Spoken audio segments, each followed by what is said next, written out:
In the autumn of 1529, a huge Turkish army laid siege to Vienna. Sultan Suleiman the Magnificent had proclaimed a jihad, a holy war. 20,000 Viennese citizens were trapped. Within the city walls, fear and despair were widespread. If Vienna fell, it seemed, then the rest of Europe too was no longer safe.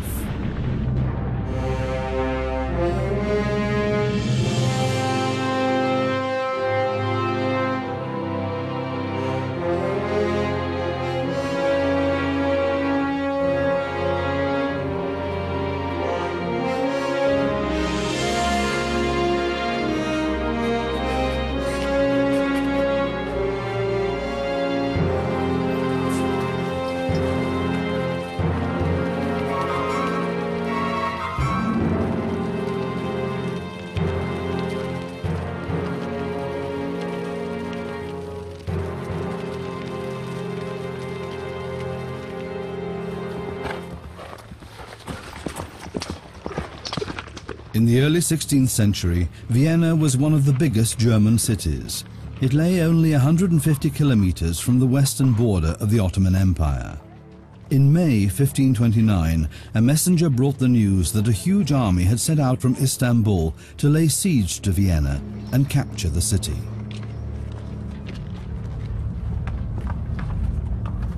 Among its frightened inhabitants was Peter Stern von Labbach, the Austrian Secretary of War.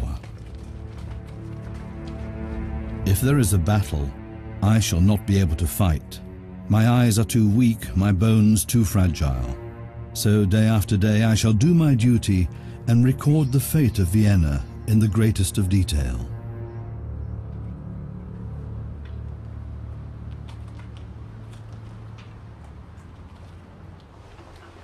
Vienna, a city on the periphery of an empire that owed its power and its wealth to the sea.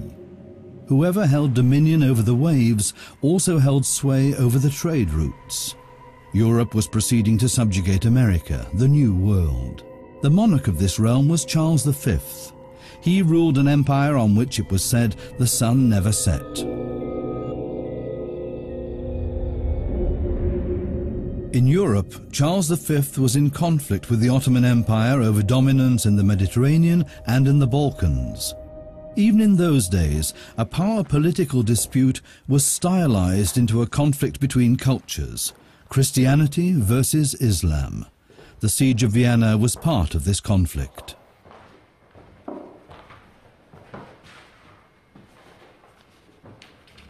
As Secretary of War in the service of the Habsburgs, Peter Stern wrote the official chronicle of the defense of Vienna, a unique document.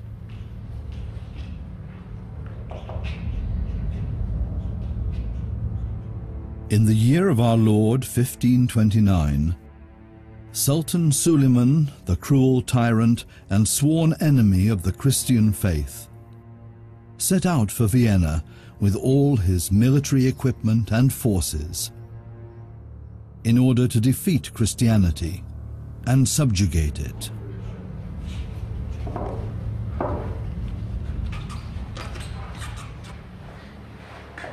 In his chronicle, Peter Stern describes the threat emanating from the Ottoman Empire. A vast domain that stretched from the Balkans to North Africa, and in its organization was far more advanced than any European state. One imagines that on the ground it must have worked pretty well. People could petition, they could write petitions to the Sultan, and you read in the record books that such and such had, people were named in these.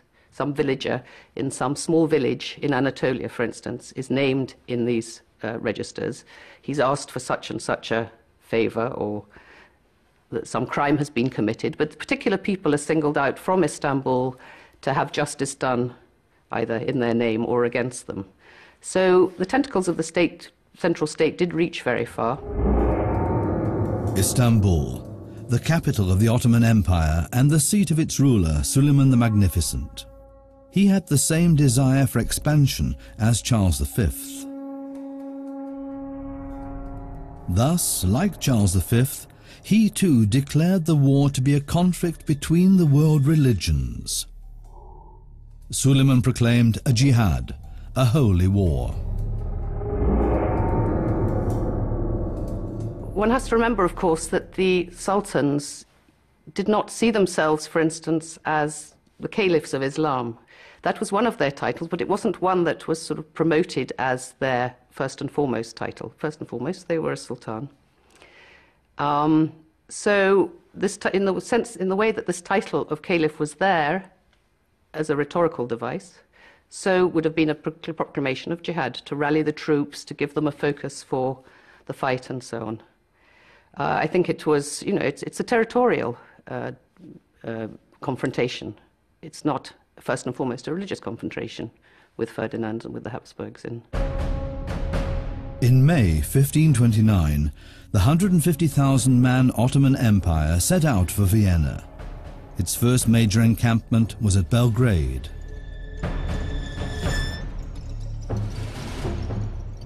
But the march was arduous. Unusually heavy rain had softened the ground, and the heavy guns had to be left behind. The Ottoman army sank in the mud. In most regions, the downpours had destroyed almost the entire harvest. The price of grain had risen 20-fold.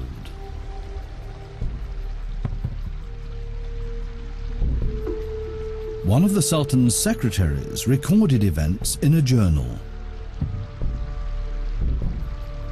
It rained so heavily that many people drowned in the river. Some of the horses and camels were swept away by the water. Men climbed up trees and spent 2 days and nights there. The account by the Ottoman secretary is the only Turkish eyewitness report of the campaign against Vienna, and it exists solely in a copy that does not reveal the name of its author. But it must have been someone who experienced the campaign in close proximity to the Sultan, someone who, like Peter Stern, had been officially commissioned to write his account. He describes the hardships of the Turkish advance in great detail. The rivers themselves, even on a good year, were not within the channels we see today. The place had not been drained. There were swamps, marshes everywhere. The Ottomans had to negotiate these. They could follow the lines of the rivers. They had to cross the rivers. Crossing rivers was always a huge problem for any army.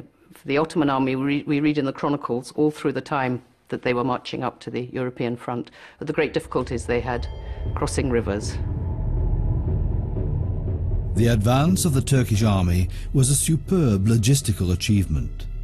After covering nearly 2,000 kilometers in 4 months, despite all the adversities it had faced, the Turkish army was just outside Vienna, and fear had preceded it.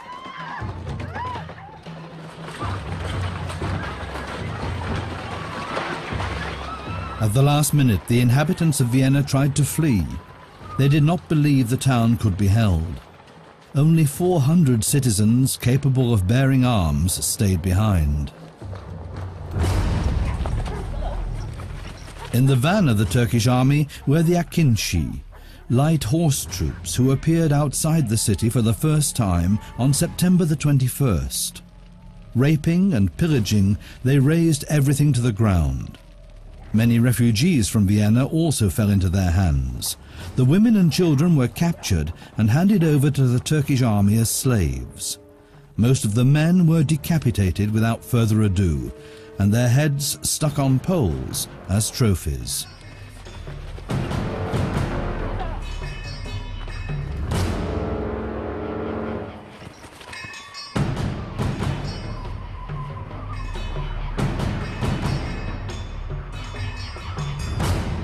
Our warriors forced their way into a farmstead. Sounding the Muslim battle cry, they drew their sabers and cut down all the infidels. They seized the girls and boys and secured rich booty. This too is further proof of the grace of Allah. The people of Vienna hoped for help, but Charles V was unable to come in person because at the time he was at war with France. However, at the last minute, he sent 17,000 Landsknechts to defend the city. It meant there were now more soldiers in Vienna than citizens.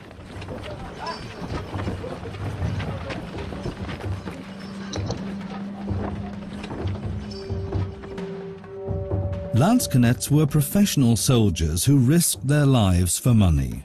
Their manners were coarse, their behavior boastful. Even their clothing expressed contempt for social barriers. The first thing that was provocative, of course, was the large amount of material used for their clothing. They wanted to show how much money they had. In fact, they squandered their money as fast as they could earn it. Also provocative were their broad shoulders. Having broad shoulders and a slender waist was typical of the Landsknechts. They wanted to show, of course, that they were an elite force who could afford everything and who had no need to observe social barriers. The most provocative piece of a Landsknecht's clothing was his codpiece, a replica of an erect penis and a symbol of constant virility. It was used for all sorts of things, even as a purse. Occasionally, it could be quite amusing to march into a town and then get your coins out of your codpiece. In order to pay the 17,000 Landsknechts, Vienna's church treasures were melted down and emergency coins struck.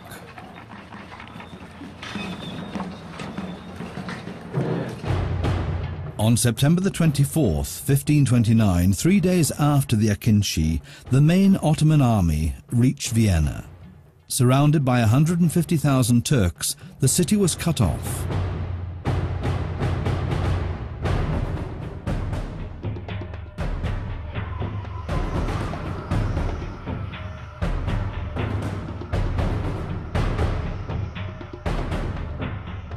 Suleiman hoped the display of oriental splendor and the sheer size of his army would intimidate the people of Vienna and persuade them to surrender without a fight.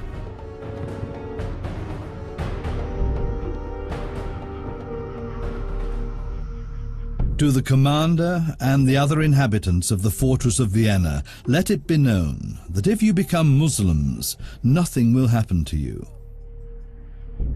But if you offer resistance, then, by Allah the Most Sublime, your city will be reduced to ashes and young and old slaughtered.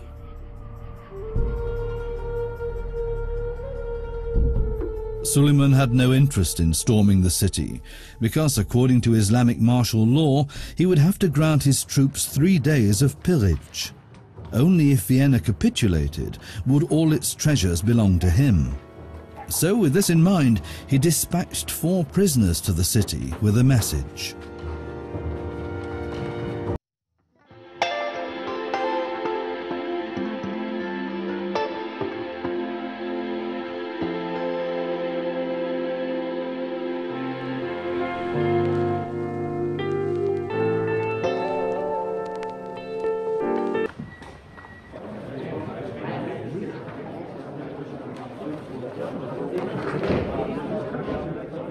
The message was a demand to capitulate. Only then would the city be spared.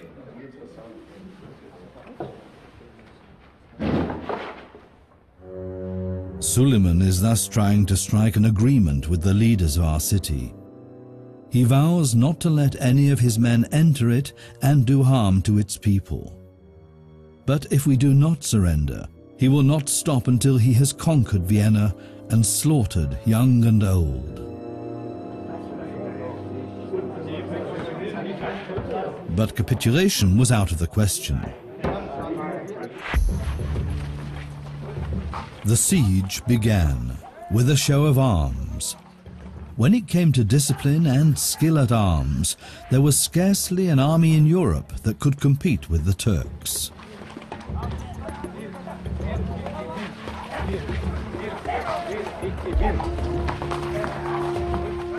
The vast Ottoman camp. It could only be seen in its entirety from the spire of St. Stephen's Cathedral. And it was here, at the highest point in the city, that an artist sat and sketched. What Peter Stern described in words, he recorded in pictures.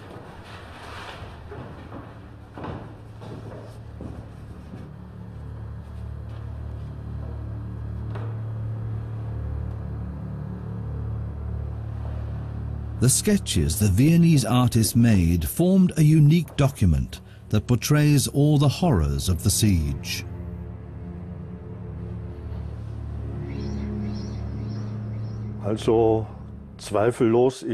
This view, which is now in the possession of the Vienna Museum here, is undoubtedly one of the main sources of information we have of the first Turkish siege of 1529. I almost said pictorial sources, but that would have been rather limiting. The attacks and the pillaging outside its gates, just like events inside the city, captured in a single picture. Eine Darstellung, die den Kampf einer noch mittelalterlichen Stadt gegen eine The Ottoman siege of 1529 should also be seen as the confrontation between what was still a medieval city and a totally different social order. On the one hand, there was Western Christianity, and on the other, the Islam of the Ottomans with its supreme civilizational quality. Its level of knowledge in so many fields demanded total respect.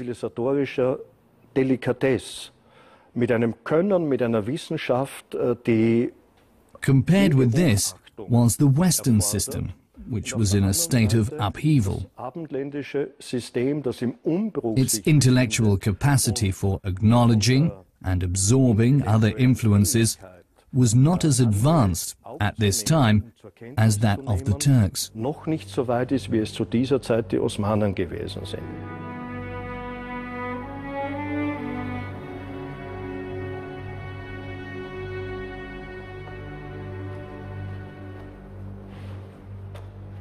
In Vienna, all the church clocks were stopped. And apart from the little Primglocke of St. Stephen's Cathedral, all the bells in the city ceased to chime throughout the siege. Time stood still.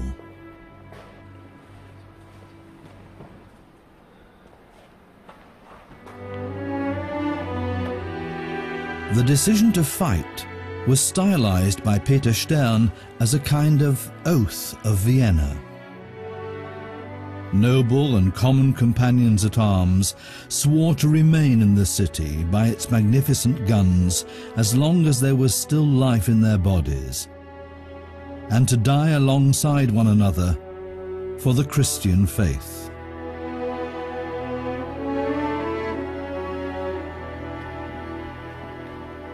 But the soldiers who took an oath here were mercenaries in the service of the Habsburgs. They were not holy warriors ready to die for their faith.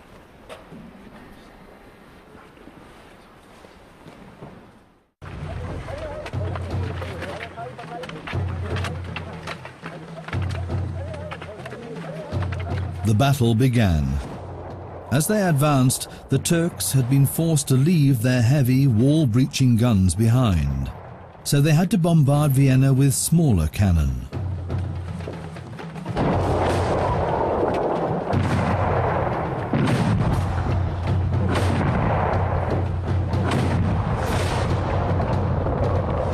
These smaller cannon posed little threat to the walls of Vienna. Danger came in the form of the cannonballs that flew into the town. They bounced off the hard paving, causing major damage. So the people of Vienna tore up their streets. Afterwards, the cannonballs merely sank into the soft earth.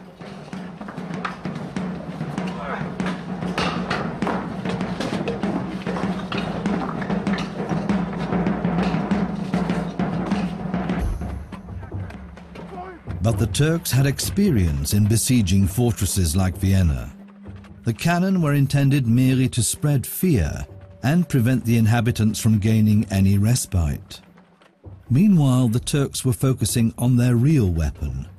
In ditches and tunnels, they worked their way towards the city in order to ignite explosive charges beneath the walls of the fortress.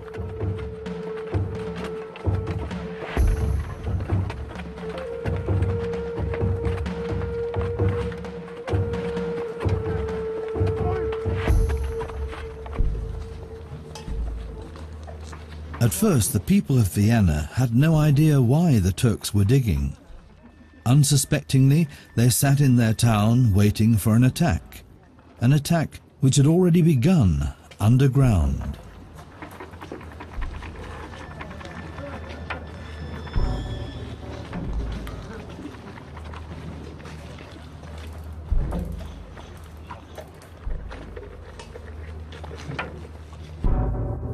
The principle was to excavate a large chamber at the end of each tunnel and fill it with gunpowder. Each chamber would then be sealed with a wall to attain maximum compression and to protect Turkish troops from the backfire from the blast.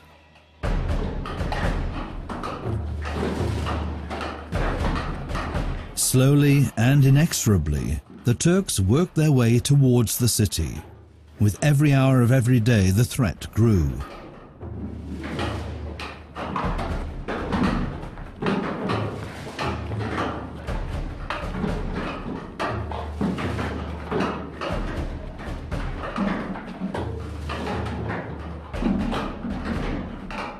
While the teams of excavators were driving their shafts further and further forwards, in the area around Vienna, a tragedy was unfolding. The Akinci were still spreading terror. Their main weapon was the bow. Because of their perfect mastery of it, the Akinci were feared throughout Europe. They even posed a threat to knights in armor. They waited until their adversary raised his sword, then fired an arrow in here, or through his visor.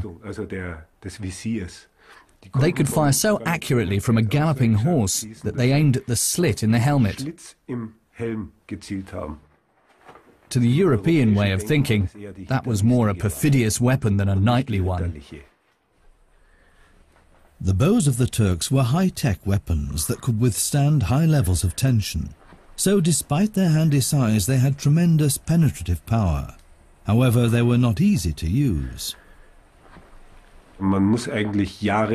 Actually, it took years and years of practice to fire these historic bows with speed and precision. A troop of musketeers could be recruited and trained very quickly, but you needed years to become an accomplished archer.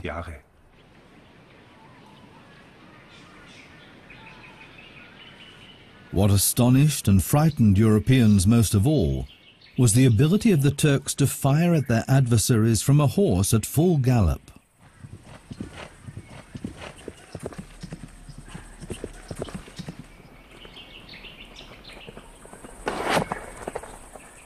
When a horse is galloping, there's a phase when it has all four hooves off the ground at once, and that's when you have to fire. If you don't, the jolt, when the hooves hit the ground again, will send your arrow flying off at a tangent.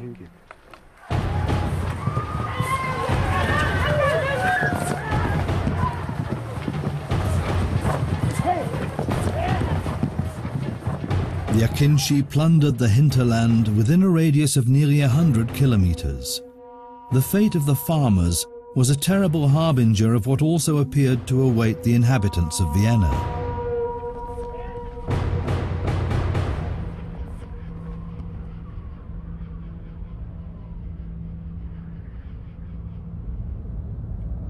Only rarely did the survivors manage to find refuge in the city, usually under cover of darkness.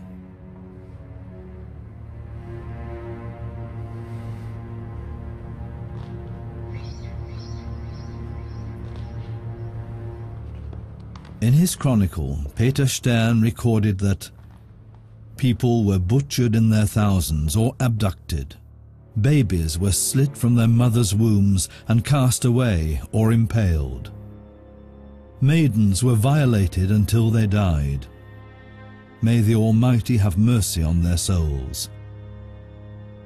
And may the murders committed by these cruel bloodhounds not go unavenged.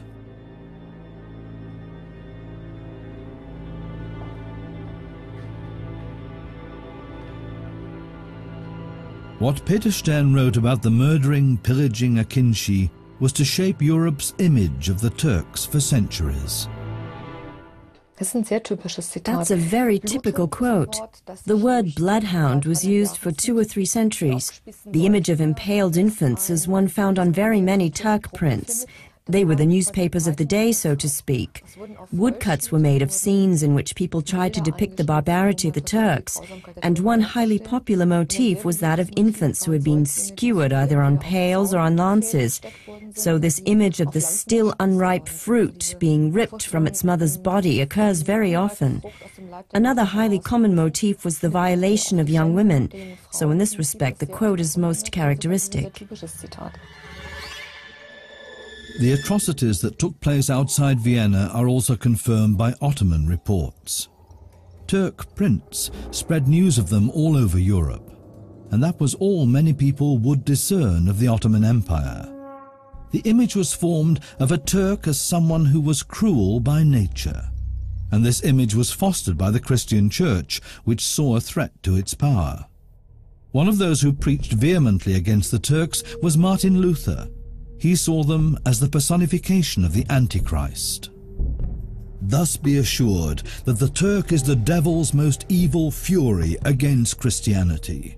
We see how he acts as cruelly as if he were the wrathful devil incarnate. In Germany, the Peasants' War had only just ended. Tired of the hardship they had to bear, the peasants had revolted. It was by no means rare at this time to find soldiers, and peasants too, who had resettled in the Ottoman Empire. They had fled from a social system that offered no prospect of advancement. By comparison, the Ottoman Empire was a very dynamic realm. A peasant could rise to become a pasha or a grand vizier, so it was an attractive place for anyone who was ambitious. You could become someone in the Ottoman Empire far sooner than in the West, and that made it generally appealing. Thus, it wasn't only soldiers who defected. The entire Christian populations of some Greek islands switched allegiance.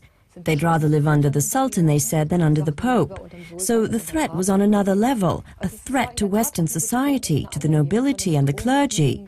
It was mainly the clergy who reacted. By seizing the opportunity to create an external enemy, they tried to divert attention from internal disputes, like Martin Luther and the division within the Church. Martin Luther, Spaltung der Kirche abzulenken.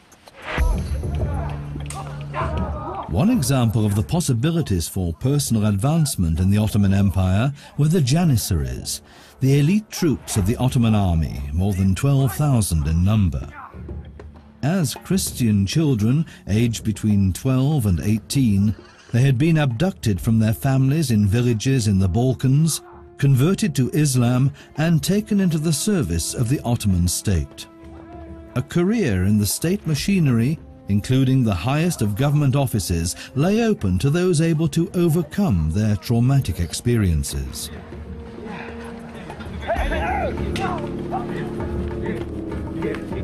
One example of this is the career of Suleiman's most important counselor at this time. Abducted as a child from a village in Albania, Ibrahim Pasha had risen to become the Turkish Grand Vizier.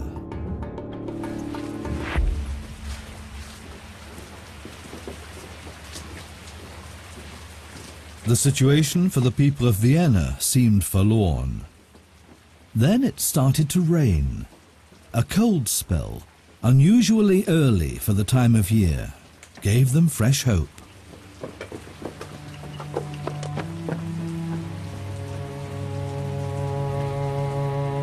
It rained and rained the whole day, and we hoped the baboons outside our walls would freeze to death. But ill weeds grow apace.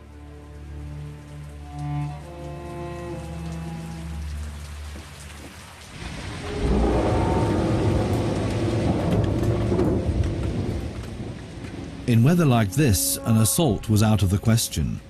The Turkish trenches filled up with water, and the black powder for the explosive charges became soaked. As long as the rain continued to fall, Vienna was safe from attack.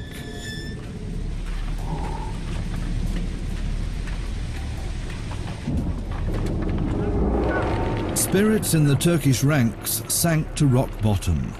It poured down for 2 whole days. The Ottoman camp was just a sea of mud. Bitter cold day and night. It had become so muddy that for several days many pack animals were unable to lie down and rest day or night.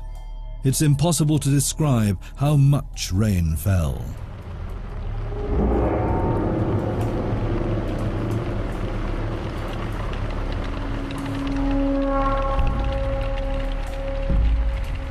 Time was running out for the besieging Turkish army. Winter was approaching sooner than expected.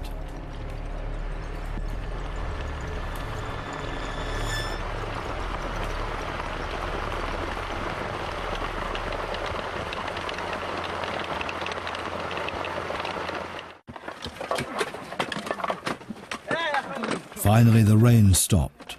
Vienna's period of grace was over. The grueling underground war continued. By now, the people of Vienna knew about the underground galleries and explosive charges. In the grey light of dawn, the Landskonets planned to make a sortie and stop the Turks excavating any further. 2,000 men prepared to attack.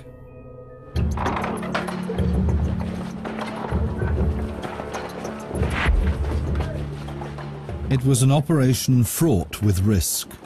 If the soldiers failed to locate the explosive charges laid by the Turks, Vienna was lost.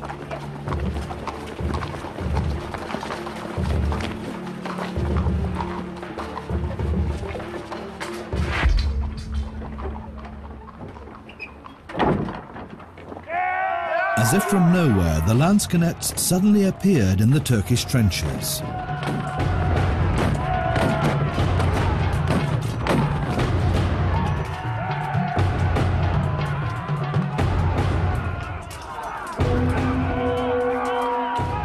The surprised Turks tried to flee, but many were cut down. However, losses among the Landskonets were also high.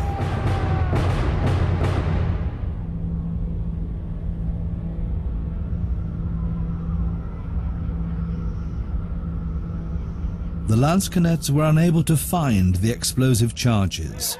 Yet on their sortie they took one of the Turks prisoner. He was to be put to the question, the euphemistic phrase in those days that meant torture.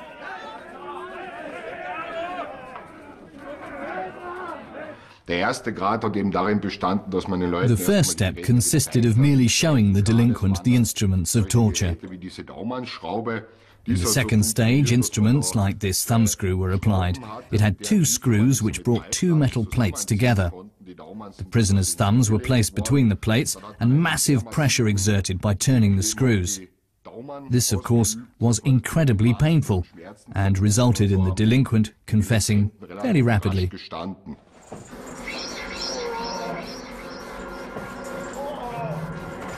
But the Viennese needed to know quickly where the underground explosive charges had been placed. So the man was immediately subjected to the worst possible torture.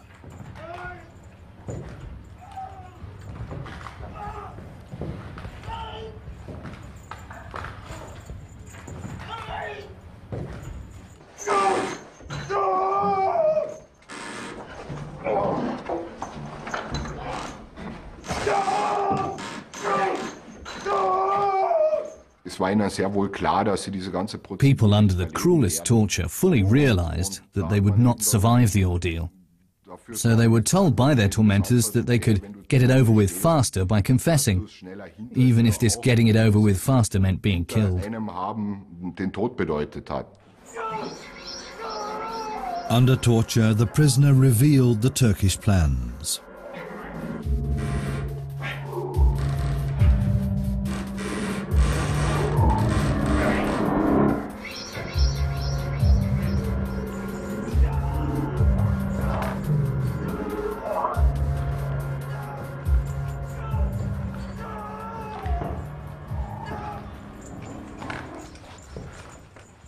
In his account, Peter Stern notes without emotion that when he was put to the question, the man finally admitted that charges had been placed to the right and left of the Corinthian gate.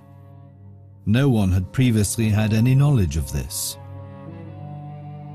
When our troops were informed, they filled basins with water and positioned guards.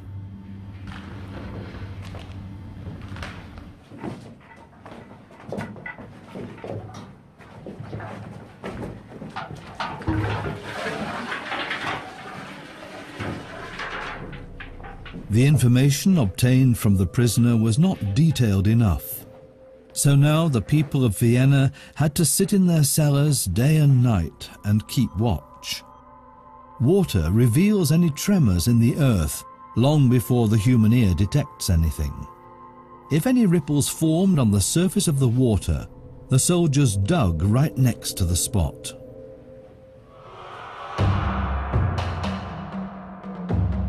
In order to be able to storm the city, the Turks wanted to set off an enormous explosive charge to make the city wall collapse.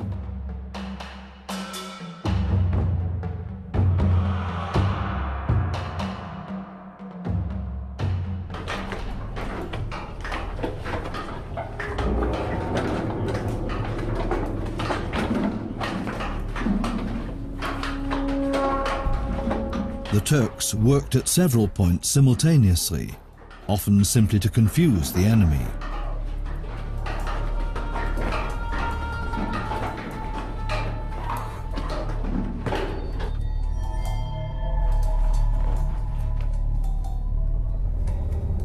But the Viennese managed to locate the Turkish explosive charges.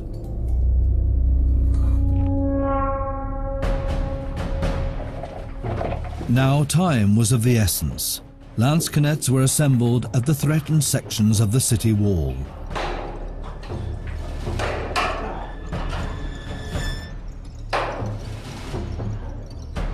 Final preparations for detonation.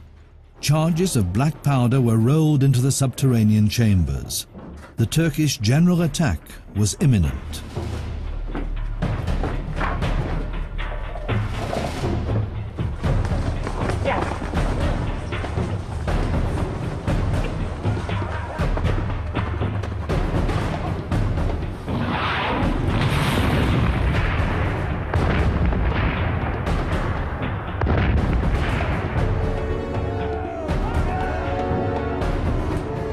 The breach blown in the wall was 30 meters wide.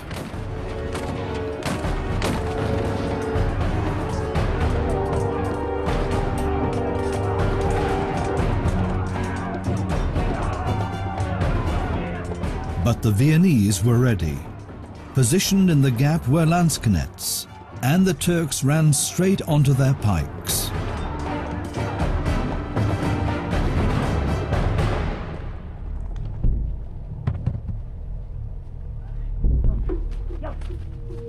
Beaten, the Janissaries retreated into the Turkish camp. Commanders there received news of the unexpected defeat with dismay.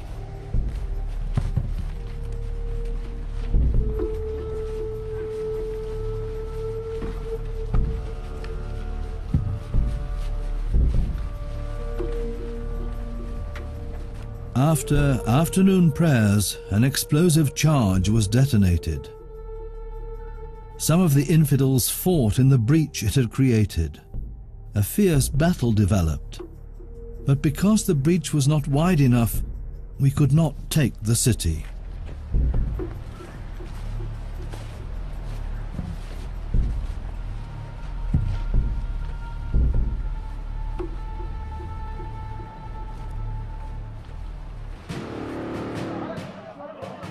The Turkish officers argued as to the further course of action. The Ottoman army was at the end of its tether. The troops were demoralized and had hardly anything left to eat. Even rebellion by the Janissaries could no longer be ruled out.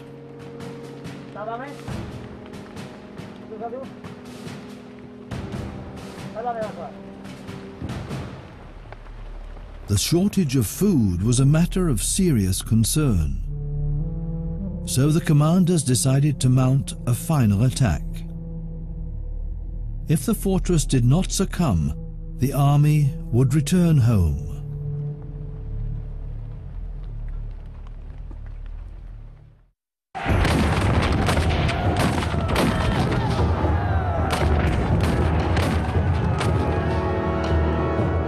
The final assault. Suleiman planned to storm the city in 3 columns. But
a fierce assault, but this storm soon abated. Enemy losses amounted to some 350 dead. On our side, just 1 Hispanic was shot and numerous Landsknechts were wounded. Praise the Lord.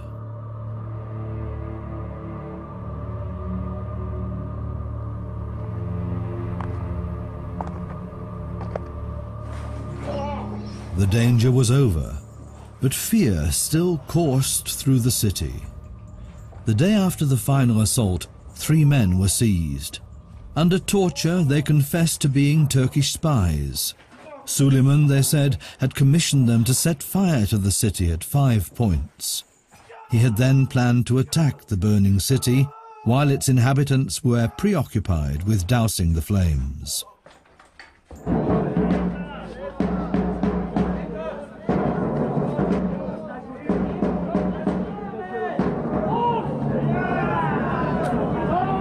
The 3 baggage servants who came into the city and who turned out to be Turkish spies were quartered in public, and their body parts hung over the city walls.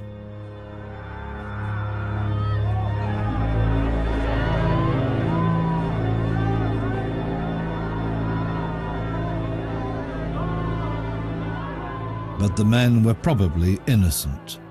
Their execution pure hysteria. There's no doubt that this was also something the people needed. After all, they'd had to withstand the siege, sitting around in their cellars. So it was most certainly a case of thirsting for vengeance when someone was executed like this. Quartering was a particularly brutal and dishonorable punishment. Through being torn apart, the body could no longer be resurrected. In depriving a person of the possibility of entering paradise, it wasn't only his body that was being punished, but his soul as well. And in those days, people believed firmly in the hereafter. The campaign ended for the Ottoman army just as it had begun, in rain and mud. The account by the Ottoman chronicler gives no indication of how many Turkish soldiers starved or froze to death on the march home.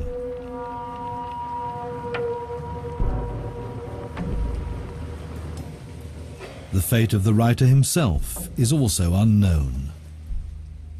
It rained incessantly from dawn to dusk.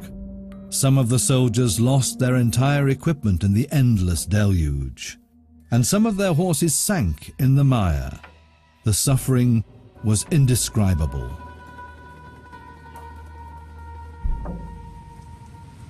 As an eastern outpost, Vienna would live in constant danger for the next 150 years. Only after the second unsuccessful siege in 1683 did the Ottoman Empire fall into decline.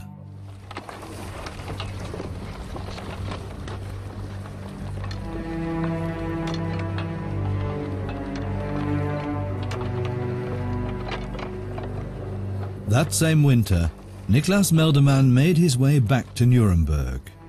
His account gave the world the picture of Viennese resistance to the Islamic Turkish peril.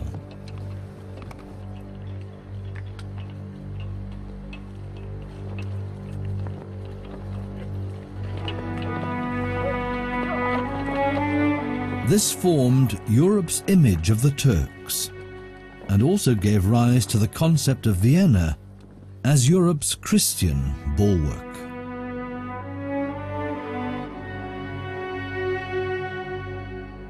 And next week at the same time, the 1631 massacre of Magdeburg, which became seen in Europe as a symbol of the terror of war. Stay with us next tonight for Oliver Cromwell's invasion of Ireland, his brutal war against the O'Neills and the atrocities committed in an attempt to crush royalist resistance, with both parts of Cromwell, God's Executioner, starting right after the break.